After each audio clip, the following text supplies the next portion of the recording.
Welcome to Innovate Presents Entrepreneurs in Tech. Today, we're delighted to have our guest, Ayman Kaouri, who is located in Dubai, UAE, in the Middle East, who is the co-founder and regional director at Scope Middle East. We'll get into that, find out what it's all about. Ayman, thank you for joining us today. And can you please introduce yourself and give us a little bit of insights on your background and expertise before we dive into it? Yeah, sure. Thanks for having me, Bob. So my name's My Ayman pleasure. Kaouri. I've been involved in tech professionally for about 15 to 16 years or so now, mainly in the UK. Last year, moved over here to Dubai to enjoy some slightly warmer weather, let's say, and see a bit of sunshine. I can relate to that. Tech has been in the blood from early days. My parents are both techies, so my mum was a computer programmer, my dad an electronic engineer. From the age of 8, I was kind of fixing all the computers at home and being an amateur hacker by the time I was a teenager and this kind of thing. So yeah, tech's always been there. More recently, I've moved on more into the management side of things, and we'll get into that, I'm sure. But yeah, early days, I was more of a proper techie. Now I'm just a tech enthusiast that's trying to make changes in a positive way. Amazing. So basically, at a younger age, you've pretty much been wired at a younger age. 100% You know, groomed, your maybe, but mom, yeah, definitely dad. wired. Absolutely. Um, so you just moved into Dubai about a year ago. So you were at the UK. Were you? I think you were at what's the name of that company? The T-Mobile. You're working at T-Mobile, correct? Yeah, that was really it. And you know what? That was a kind of a part-time thing while I was studying at university. So I was doing my computer science degree over at Aston University in Birmingham. And at the same time, as a part-time thing, I was working at T-Mobile in the retail side of things. So I was basically Yeah. selling mobile phones to end users in the retail setting. But I really enjoyed that. That was a great job to have. But nevertheless, it gave you some ammunition into the customer relationship, and communicating, understanding customer needs, and all that. Beside your what you were studying and your approach through technology, and that's where you were carving your path to. For sure, it gave me a couple of things. So it gave me that customer experience side. So how you can make sure that you're providing top-notch customer service, because that's really important, but also sales. So like ultimately, I was trying to sell mobile phone contracts and different phones and provide a service afterwards as well. So all of that was like instrumental, I would say, to shaping me in my career going forwards, for sure. Correct.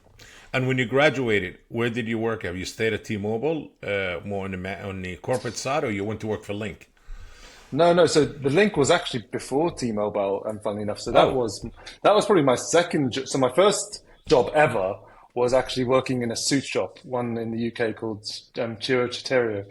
So then I moved into mobile phones, which was a chain called the Link in the UK. It was fairly prominent, like an independent mobile phone shop. It was a chain, but uh, like it wasn't like affiliated to one mobile phone network.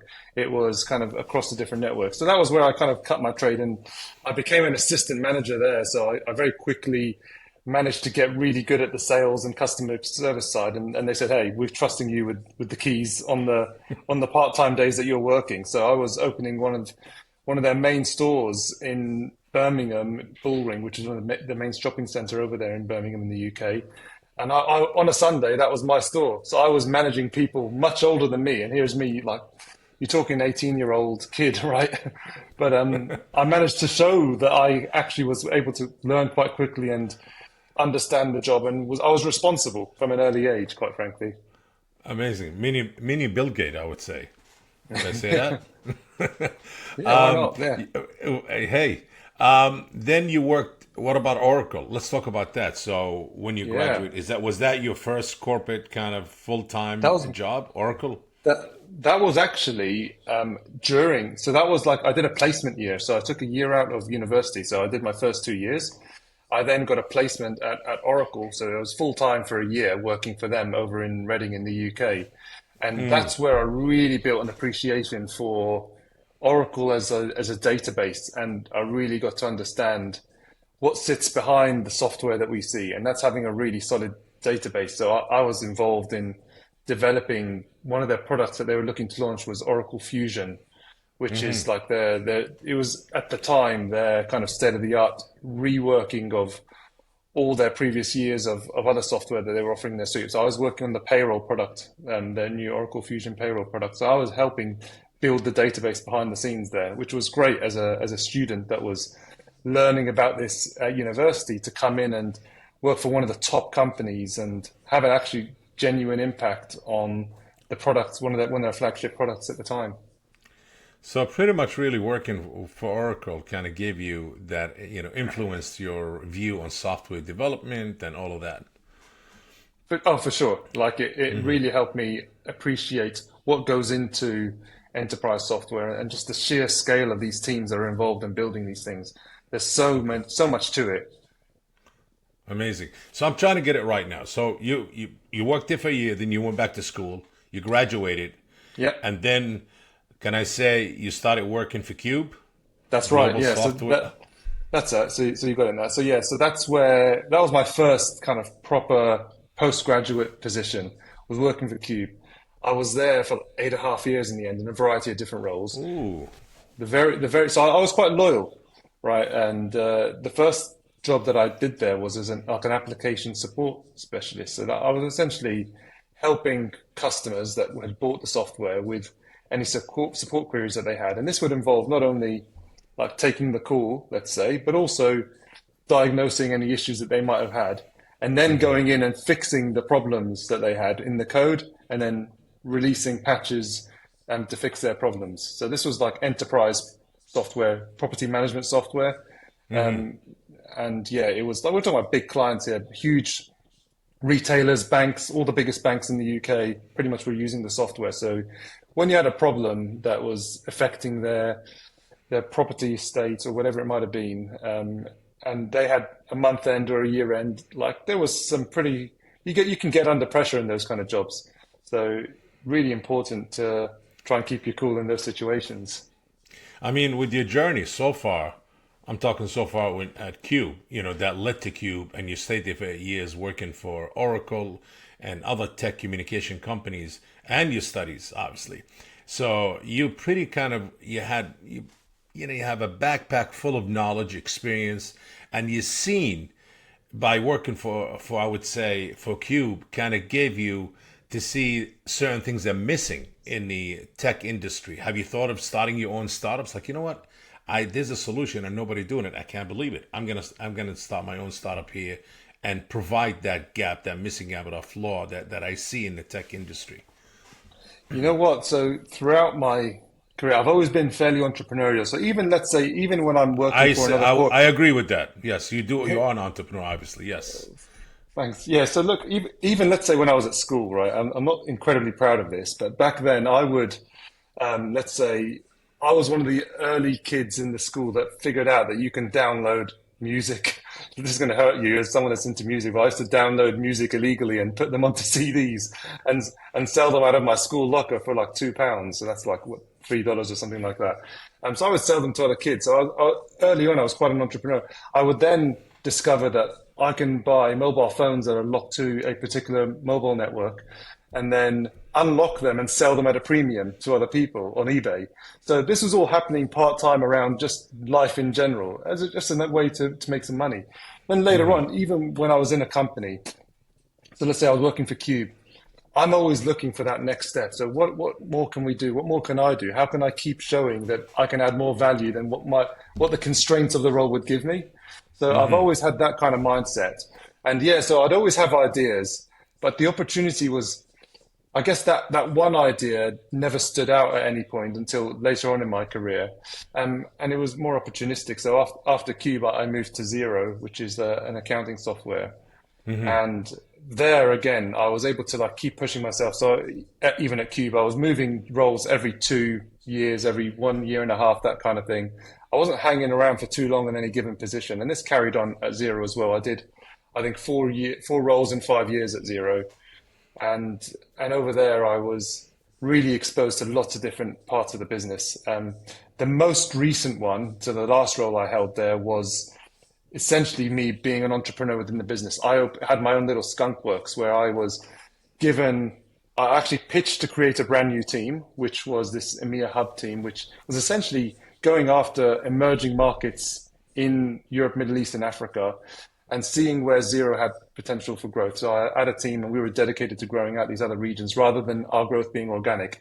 And I was kind of just given a budget and there you go, you kind of do with it what you want. Let's see if we do things that a little bit differently, whether that will help the business grow. So that was kind of my first little foray into having my own little business, but with the safety net of a big company behind me. Interesting. I mean, if we, we see a lot of young entrepreneurs now, they kind of quitting school. They say, I don't need to, I know I have the knowledge for being a tech and entrepreneur and I just want to start my own. And then you look at the ratio and you see 80% of startups, doesn't matter if they fail. They don't last a year or two or three most, and they're gone, obviously.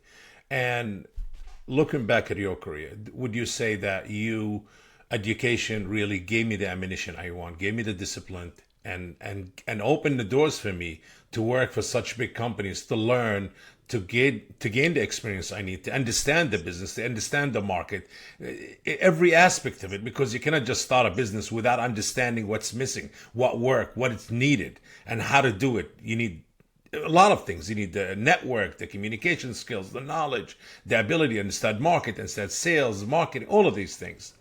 So would you give a big credit to you going to school and finishing it and getting a job and gaining the experience and the knowledge that you have right now?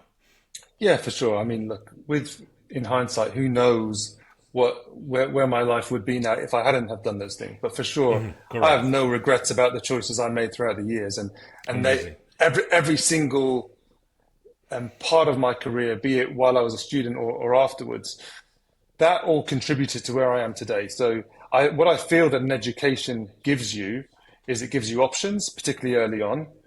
Without an education, you probably have to go a slightly harder route to get to where you want to go. So it gives you that ability, the option of, let's say, going into a corporation where you can learn from other people that are more experienced than you, where you can get exposed to a number of different areas across a number of different businesses. Now, once you've built up a bit of a career in terms of a bit of experience, the education in most industries, I would say, not all, certainly I wouldn't, doctors and lawyers are probably an exception here, but in most industries, your experience starts to become a little bit more important than your education at a certain point. And even I, Correct. myself, when I'm hiring someone now, it's less important to me their educational background and more so what their career entails, particularly more experienced But you still look for hires. the education also, that's right. You still look for that. You I know. would say particularly someone early on for sure. Like if you're Yeah. looking at Yes. someone early in their career, I think as you're hiring for more experienced roles, it becomes less relevant. But Correct. still, that person in most cases probably would have either gone the hard route of having to really graft hard and work their way up through a business having started really low, or they would have been a graduate that maybe had a bit of a head start getting into a corporation and got there a little bit quicker. So yeah, look, I don't believe there is one right way to do things, but certainly having options is a good thing. And what a solid education gives you is options. Correct. True. And correct. I do a lot of interviews and I interview a lot of entrepreneurs like yourself who really got the education, got the job, learned, understand the market, and then they went ahead, saw what's missing, what's needed, and what the consumer need, and how can they impact or help or advance, and they went out and started their own. And a few years later, they end up selling it and making way the money that they wanted to make and created the success and moved on to other ventures. But it seems this is a lot of the people I've been coming across, especially in the tech side of things. Most of them really did the route that you did. It's the same route, and it seems like this is the one that works. Anything Yeah. else, it seems kind of effy to me because you do need the knowledge. You do need that background. I'll tell you how it's helped me, Bob. It's been a bit of a superpower in some ways, being able Yeah, to speak to the techie guys in the business. So the guys that do the development work, let's say, and the business guys, the managers and the guys that know less about it. Being a bit of a conduit and being able to speak to almost anyone in the business is very important and has given me the ability to like see through when someone's trying to pull the wool over your eyes from one side or another. If you understand how the man, like if you don't understand the tech, then someone can very quickly say, "Oh, that's too complicated. You wouldn't understand. Just trust me, it's going to take a long time." Whereas I've been fortunate enough to have been in a managerial position whereby I can challenge what people are telling me because I have enough knowledge of what happens under the hood. But equally, I've got the soft skills needed that you usually would find more in management positions, right? To be able to manage some of the politics or some of the communication and how to present those ideas to at a C-suite level, which obviously having those two different types of communication can be very important in getting things done in a business. Otherwise, there's too much of a disconnect. I mean, it seems like you're having a great run in the UK. What made you say, hey, you know what? I want to make a move. I'm going to Dubai. The weather, yes, absolutely. I would check box 2, 1, 2, 3, 4, the weather. But what else? Yeah. What was the, more of a career move? What was the strategy behind it? And what impact do you think by moving there it's going to have on your career and things that you want to do and accomplish? Yeah, sure. Please, in the tech side of Yeah, things. so my last few years of experience, so my last 5.5 years in the UK was with Zero, the accounting software, which is an SME accounting tech platform on the Yes. cloud, right? So I was there for 5.5 years, and the UK market really grew a lot in that time.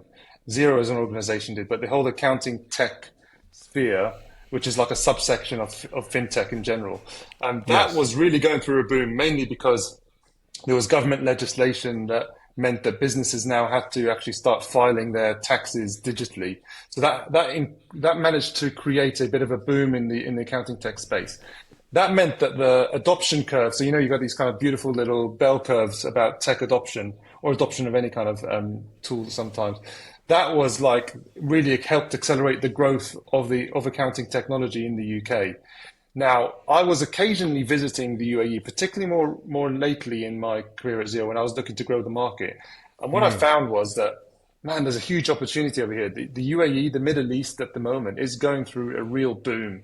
They're Oh, investing yeah. heavily. And I was contrasting that a little bit with my experience in the UK. So I loved growing up in the UK. I was exposed to other markets in Europe. I was aware of what was going on the other side of the pond in North America as well. And I felt that something was happening in the Middle East, like that it seemed to be bucking the trend. Elsewhere, when I was seeing the UK, Europe, and in North America, I was hearing lots of things about just there being a little bit of a slump compared to the heydays back in the day when the economies were much stronger potentially. And and what I found was that in the Middle East, I was getting excited. I'd visit here and I'd be like, oh, there's a real sense of positivity this place.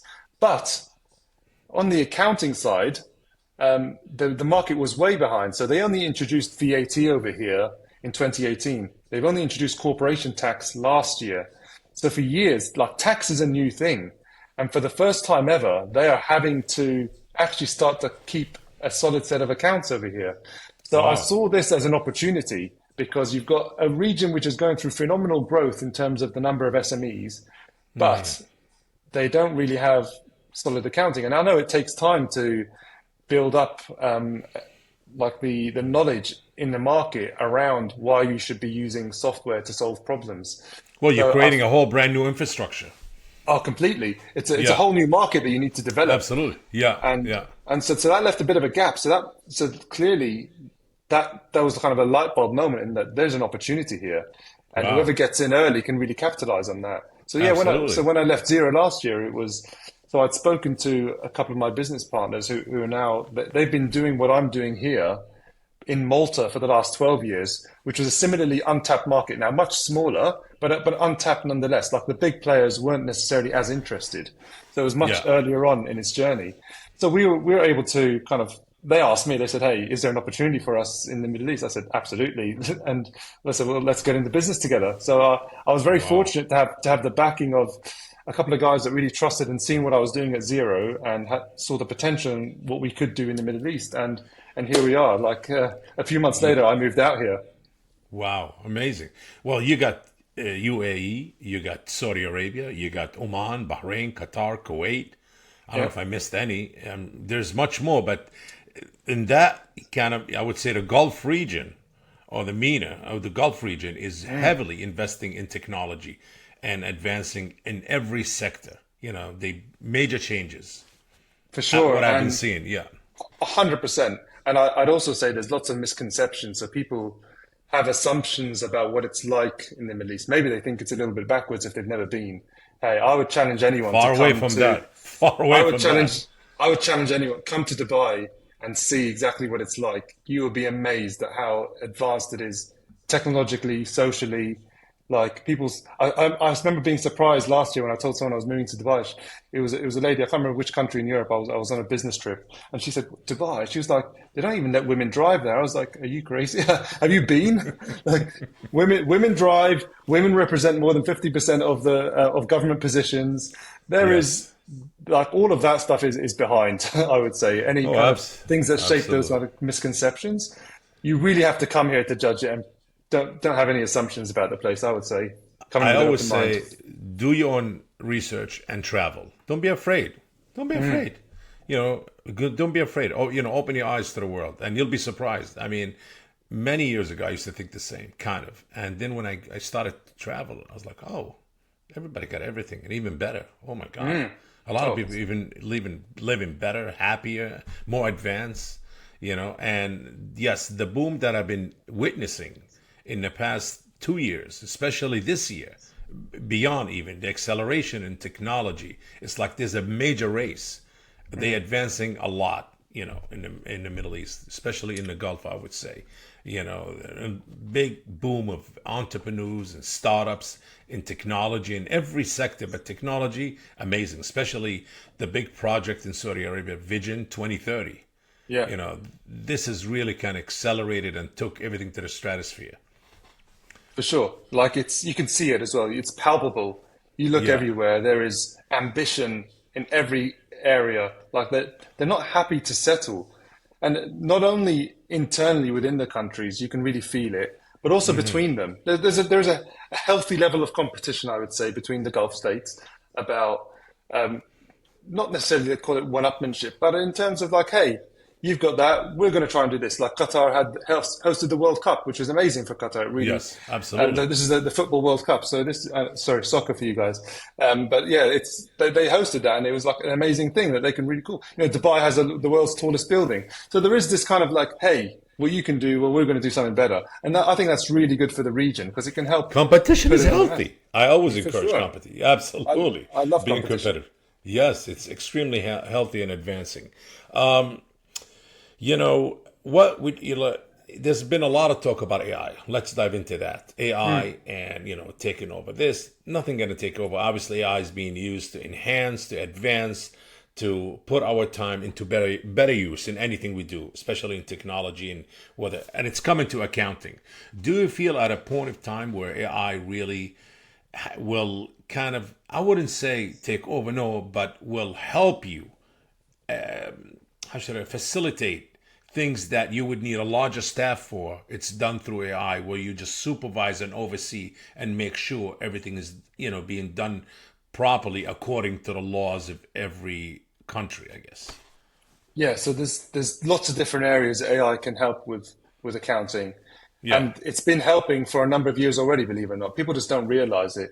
So in many markets, and this isn't necessarily one of them, but certainly in the UK, certainly in Australia, the US to some extent, and New Zealand, there has been AI powered technologies that will speed up the data entry. So for years, how an accountant has worked is their clients will come to them or their internal staff will come to them with a load of receipts or invoices and here you go, type these up or bank statements.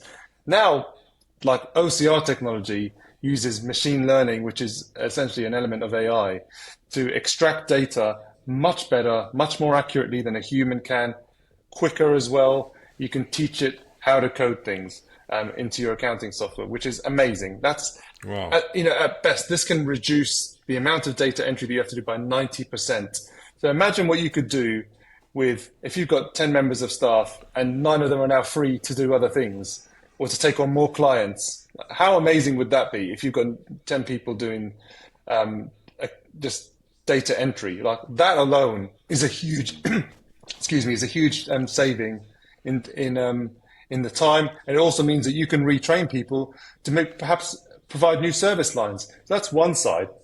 The other side that we're seeing more emergent is the ability for AI to take a look at how you've done things before and suggest how you might want to do it going forward. So let's say you've got your bills that have come in. Well, you can, rather than having to teach it, hey, this is how this Uber receipt has to be treated. This is how you would categorize it.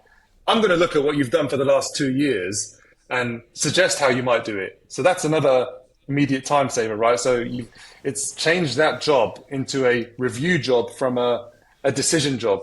It's just a review and a confirmation job kind of thing. Also, we're finding software that is looking at your data and pulling out insights, saying, hey, normally you might have this amount of money coming in from this client. 1 month, you had a huge spike in that. Something like you should take a look at this. So it can start to spot patterns, anomalies, and suggest potential reasons why that might be the case, or at least highlight the fact that this has happened and identify that the pattern has changed because it's got so intelligent and So the allow you to client make will a be able decision. to to focus Exactly. on it and say, hey, why there's a spike or there's a drop, and what's the reason for it? Let's focus on Exactly. it and keep that spike and get rid of that drop. Yeah, Amazing. so rather than have to have a human go through tons and tons of data to spot these things, and by chance, the AI is going to be significantly better. And the more it sees, the better it gets. It's So going to like learn, yes. it gets infinitely better. So we're seeing more and more of these kind of reporting tools with AI-powered reporting tools that plug into your accounting that are doing this. You're also starting to see the emergence this year in particular of AI assistants within your accounting software. So again, these are doing similar kind of things. Not only are they able to understand natural language so that you can say to it, hey, can you send an invoice to Jeff's Tires for $1,000 and date it, with a due date of 10 days from now, and it will just do that and send it automatically based on either voice or written natural language. Like that's like the whole generative AI side of things, which is great. But also they're starting to incorporate some of these insights as well, putting through. And this year we've seen all the major software providers at least announce that this is coming at some point this year. So yeah, it's Wow, here today, amazing. and it's only going to get better. And would you call that the financial advisory comes with it? Because it seems like when it starts to spot certain things, whether there's an increase in business or decrease in business, and it gives you the reason and why and highlight it, would you say that kind of an assistant advisory? Kind of? Yeah, for sure. Not taking anybody's job, but you know what I mean. No, no. I think if anything, it's making the advisor's job easier and better. So Instead of like, doing all the research is done for you. Now get the advice, what to do, how to yeah, change it, how to keep because that up. for sure, because there's still nuance to take into consideration. You need someone that understands the law, and the laws are Yeah. often complex. Accounting Yes. regulations are complicated. So I maybe who knows? Maybe at some point the AI would get that good that it can replace a lot of the advice that is going out there. I think we're a long way from that based on what I've seen. Yeah. But at least today, the AI is a very exciting tool for accountants that are keen to get into advisory or make the advisory more powerful because it can speed up what they do significantly by doing the hard graft for you so that you can then draw the insights and be that human advisor. Because sometimes, advice to an SME isn't always going to just be about what the law says. It's sometimes going to be about, hey, you've got a decision to make here. Now, this could impact your life in lots of different ways. It could it could have an emotional toll, right, on you, because you might have a number of different options here, and maybe logically, based you can say, well, this is the logical one, but humans are more complex than that, and that's why having a human is always going to be advantageous because they can not only consider what's right from a legal perspective to keep you out of prison and keep you away from fines, also to help your business grow and perhaps to manage, your life and make the right decision for you and your family.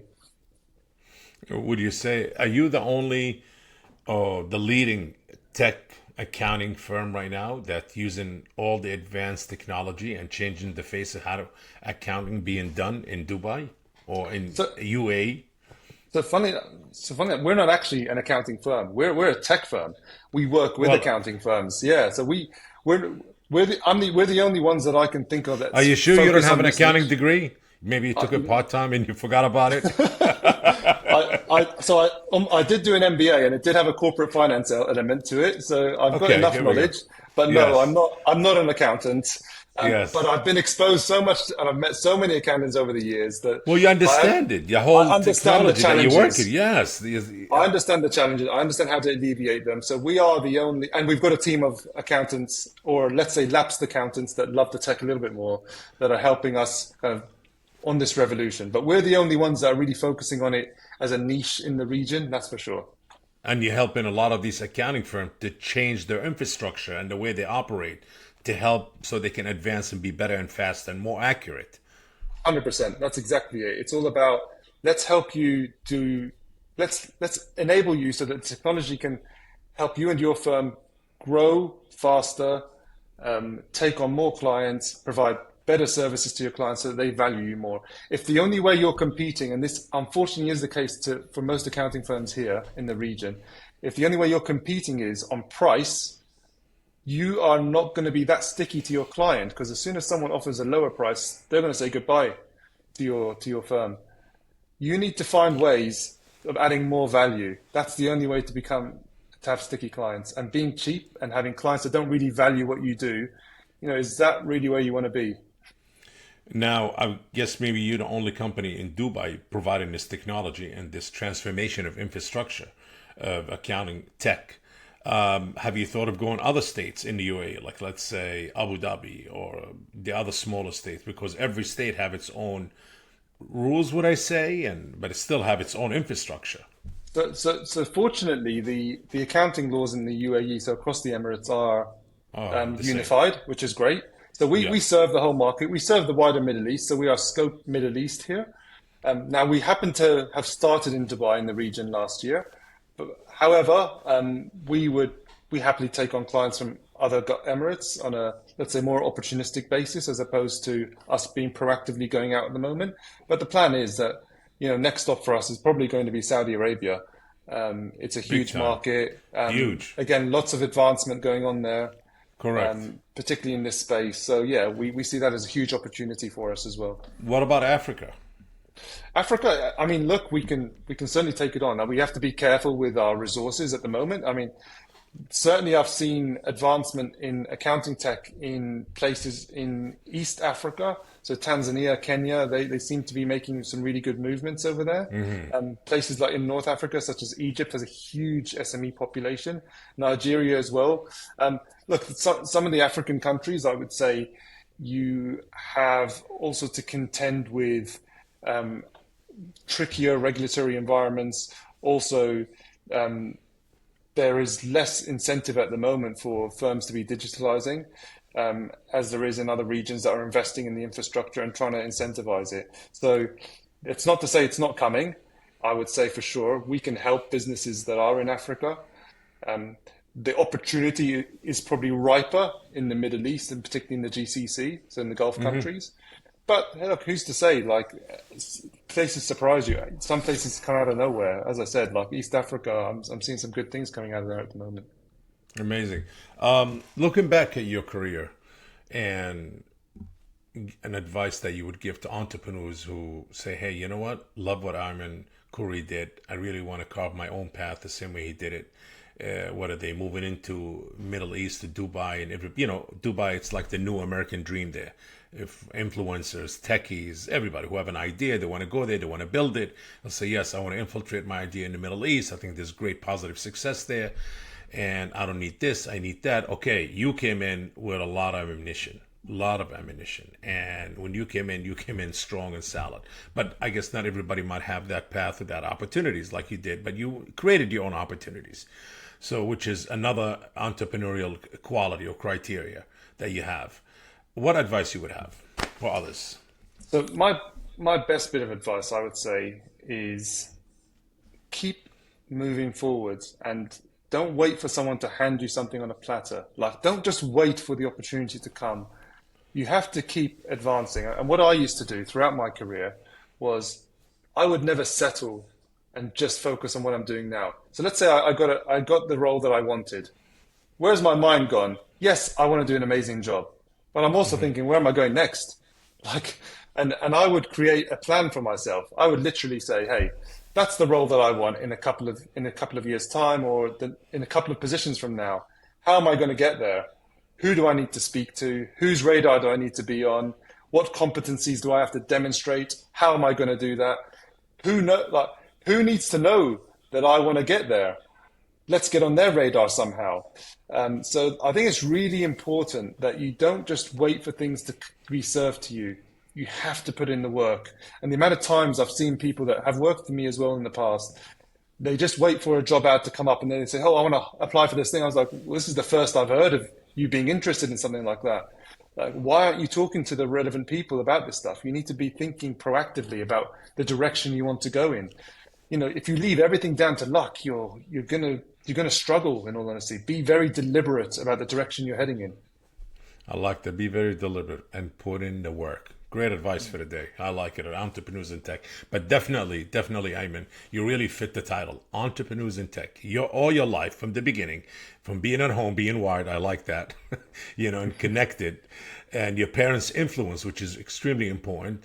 You're lucky with that. You were blessed to have that. But some people don't have that. But again, it doesn't mean you should actually use that as an excuse not to go forward. There's always a path. There's always a way.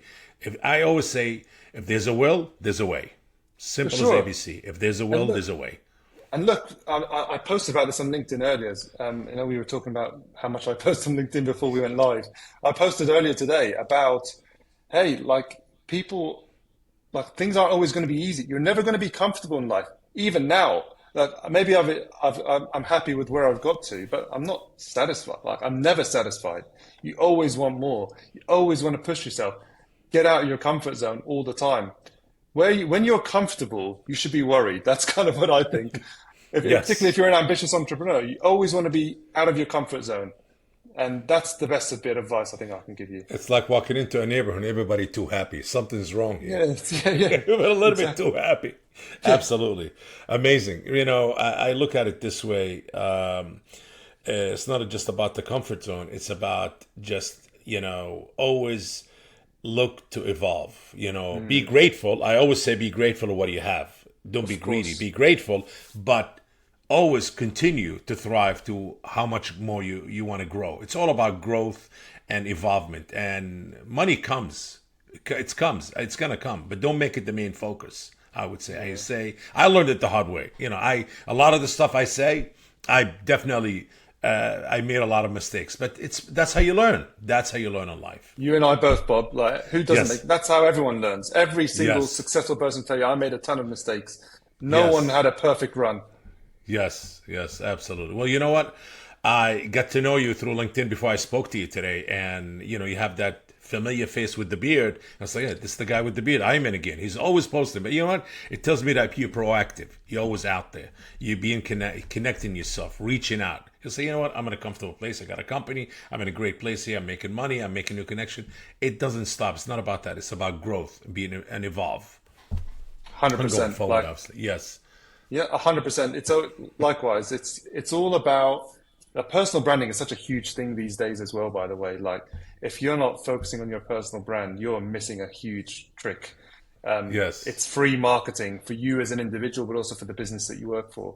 It's so yes. easy. It's cheaper than ever to get attention these days. Like historically, people had to pay thousands and tens of thousands and millions of dollars on TV adverts, Yes, right? you have the Commercials. tools. You have the tools. You can Social you have media is the access. greatest free gift. The Use greatest it. free gift. Yeah, Yes. it's not easy. You have to be consistent and keep showing up. This is why, like Bob says, he's sick of seeing me every day. But hey, I'm that's not. Listen, I'm posting every day myself, so good, man. believe I me, appreciate. yes. Well, listen, Yeah. anything new before we say goodbye to this interesting, insightful, definitely inspirational interview with you, Ayman Kaouri? Anything that you're working on that's coming up soon that you'd like to mention to our viewers at Entrepreneurs in Tech and to your followers? I know you have a huge following also.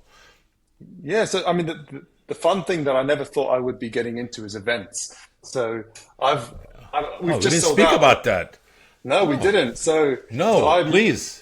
So when I moved to the UAE, The interview is not over now. We there's another section here. We're adding to it. Please, yes. I won't go on about it for too long. But when I moved to the UAE, I basically went to a number of different tech conferences, accounting conferences. I'm looking for kind of a space where the kind of solutions that we provide could shine, and where an accountant could go and find the kind of things, kind of accounting tools that would help drive the industry forward.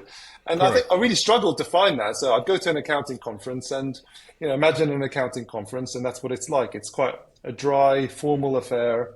And I was coming from the tech space where things are a little bit more informal, a bit more fun. They have a bit more fun with it. In the UK, we were spoilt for choice with these kind of accounting tech conferences, which were really designed for an accountant to go there. So I decided to put one on myself. So in March, we launched a conference called Accounting Refigured. That was a name that came to my head in the middle of the night. This is what happens a lot as an entrepreneur. We launched that. We got about 100 people there, which was amazing. For our first event, it was bigger than the first ZeroCon, which ZeroCon's like a huge zero conference that they do. And the first one ever was about 30 people. So we beat that, which is a good place to start from. We just about a month or so ago launched another one, which is a spin-off of that called the Labs, which is a workshop style one. Again, this is about getting the most forward-thinking accountants and the technology in the same space so that we can help drive the industry forward. So that's going to be next Thursday here in Dubai on the 5th of September. We literally sold out in the last few hours, which is awesome. We'll be doing these again every year. So the next one will probably be in April, the next conference. But so I've found myself knee deep in the world of events planning. And we've done the first couple ourselves, a small team of us who I think got help from someone who's had a little bit of experience in events. And that's been really helpful. There's a guy called Zubair. Shout out to Zubair, who's been big help. But we had a little team around us, but none of us are like events companies. And we learned the hard way. Let me tell you, you're very clever. Doing this instead of knocking on doors or cold calling is like, what? I'm going to bring them in. I'm going to create a gathering and have them come in and drum up business through this way. Yes. Very clever. Very educating smart. the market, creating a community. Yes, and that's how you drum up business. And they want it. Yes. You're given something and you put them all in one place, and it cannot be better than this. Everybody knows who you are and what you're about and what you stand for and what you're looking to do and what you're offering and what you're bringing to the market. Unbelievable. Well, Ayman, it's been extremely insightful and inspiring and motivating, obviously. Thank you for your time, and I'll say thank you for joining us today at Entrepreneurs in Tech. Be sure to follow us on socials or social media. Until next time, keep innovating, stay curious, or be curious always, and think out of the box and do what Ayman did. Ayman that has a great journey so far, a lot to learn from this young man in Dubai. Thank you very much, and see you next time. Thank you. If you enjoyed today's episode, make sure to share. Innovate presents Entrepreneurs in Tech podcast. And if you're joining us on YouTube, please like this video and subscribe to the channel. Until next time.